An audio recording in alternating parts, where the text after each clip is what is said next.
Bueno, entonces hay unas nanopartículas de 20 nanómetros y realmente a estas alturas no sé cuáles son las funcionales, si son estas grandes de 250 nanómetros o estas pequeñas de 20 nanómetros. Al parecer estas da la apariencia como si fueran una mora, sugiriendo que es un agregado de estas, pero realmente no sé.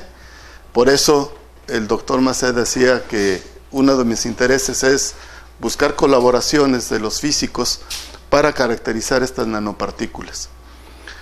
Bueno, esta obviamente es una microscopía electrónica de barrido. No les expliqué eso porque ustedes están muy familiarizados con esto. Y estas nanopartículas son partículas de material biológico. Más adelante vamos a ver cómo están construidas. Y estas nanopartículas tienen la característica de que, si me permiten el término, son inteligentes. No quiere decir inteligentes que saben saben hacer un raciocinio, una conclusión, etcétera. No, pero son partículas hábiles que saben a dónde llegar, cómo sortear los obstáculos cuando se administran intravenosamente y entregar el gen terapéutico, porque estas nanopartículas, como dice aquí, llevan un gen. Y en este caso les voy a ilustrar el gen que va a matar células cancerosas de un tipo de cáncer de mama que se llama triple negativo, y les voy a explicar muy brevemente lo que es eso. Entonces se llaman suicidas no porque ellas se suiciden, sino porque llevan un gen que así se llama suicida, que cuando el gen se introduce a la célula que uno quiere matar, expresa la proteína, y cuando expresa esa proteína, entonces la célula se muere, como que se suicida. No sé, todos estos términos están como para precisarlos. Bueno, y estas nanopartículas se comportan como un verdadero caballo de Troya.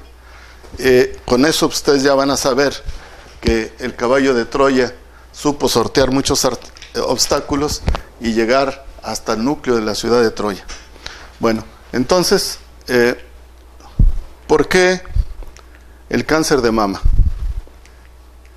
Miren, el cáncer de mama es un verdadero problema de salud pública. En el 2012 la OMS, el Globocan, reportó 1.670.000 casos nuevos, y de esos casos nuevos de pacientes enfermas de cáncer de mama se murieron 522.000. Y este es el segundo cáncer más frecuente en el mundo. En México se reportaron 60.000 casos nuevos al año, y el 40% de esos cánceres están en etapa metastásica. ¿Qué quiere decir en etapa metastásica? Que ya está tan diseminado el cáncer que en pocos meses la paciente se va a morir, háganle lo que le hagan. Y en México es la primera causa de tumores malignos en la mujer. Alguien, cuando di una plática hace poco, me llamaba la atención y, muy curioso, convertía estas cifras en cuántos se mueren por minuto.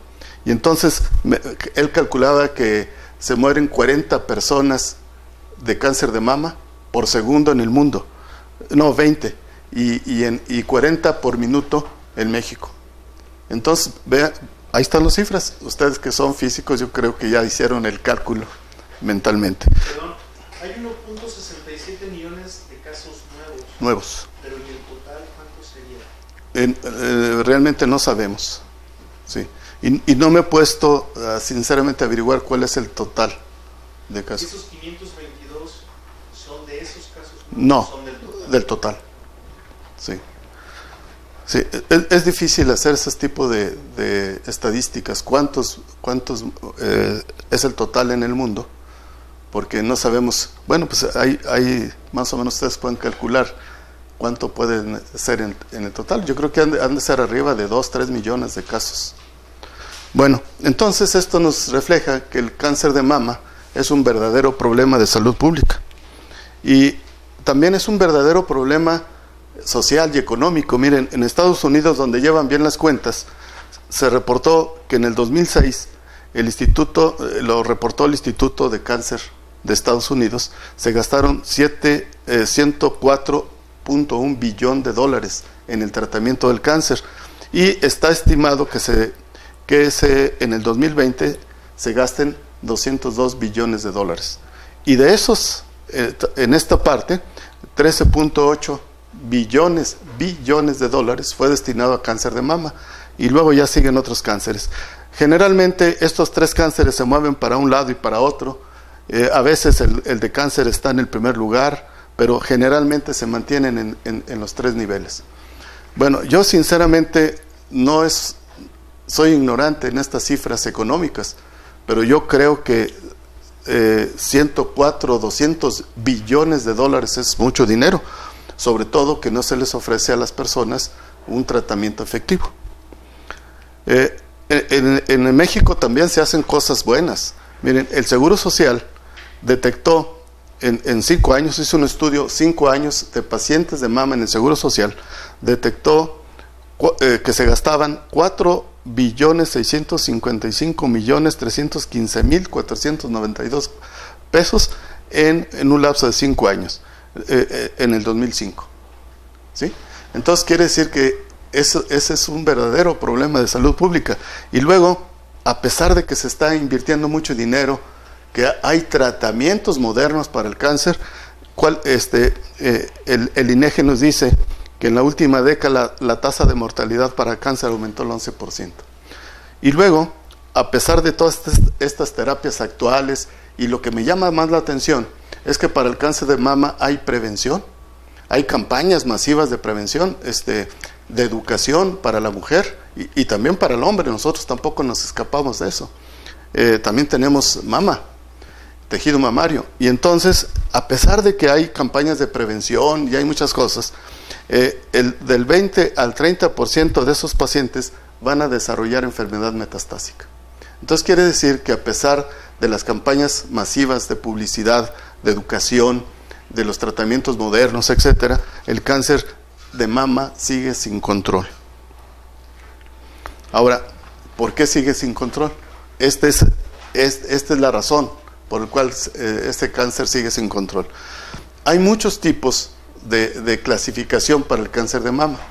Inclusive los médicos se confunden a veces con tanta terminología tan fina. Pero para el tratamiento solamente se necesitan 3 criterios.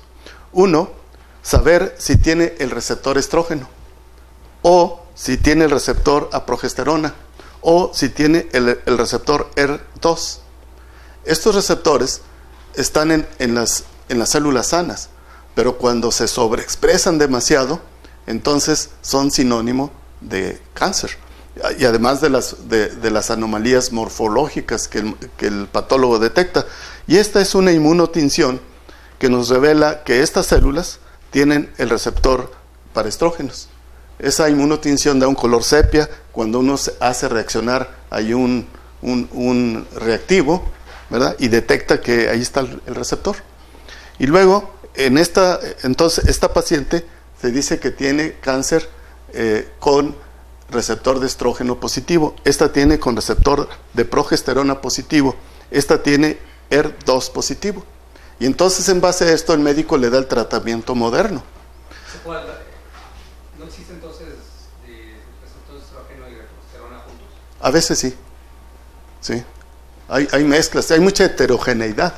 Esto es lo más sencillo para explicarles a los físicos.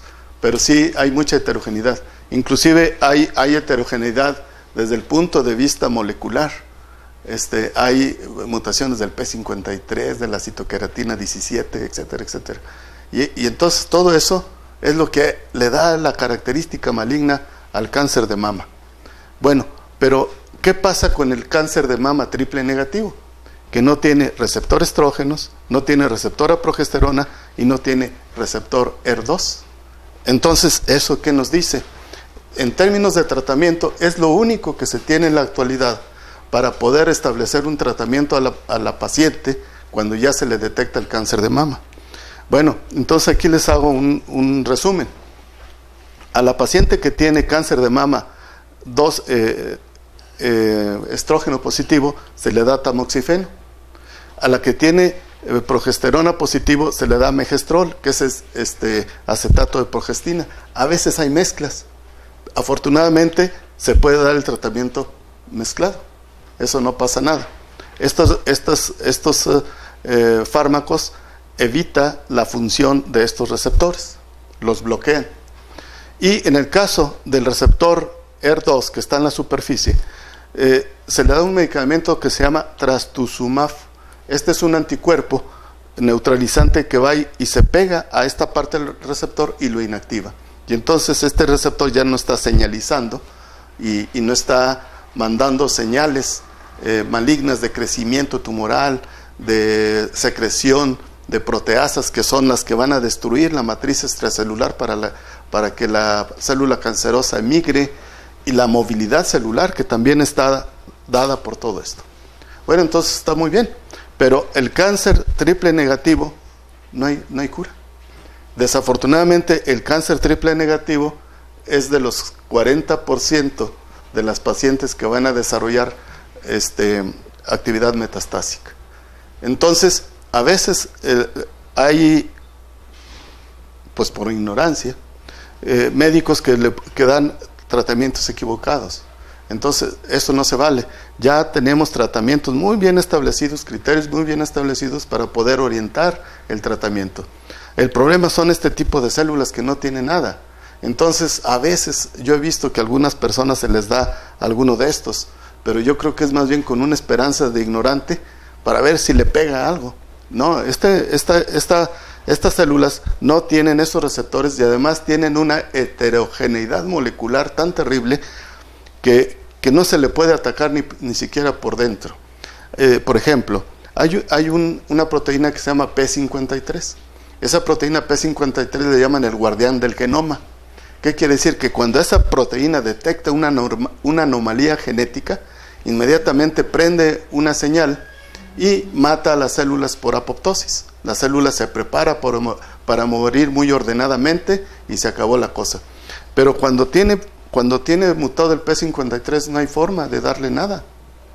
Los quimioterapéuticos que se dan en la actualidad, muchos de ellos activan el P53.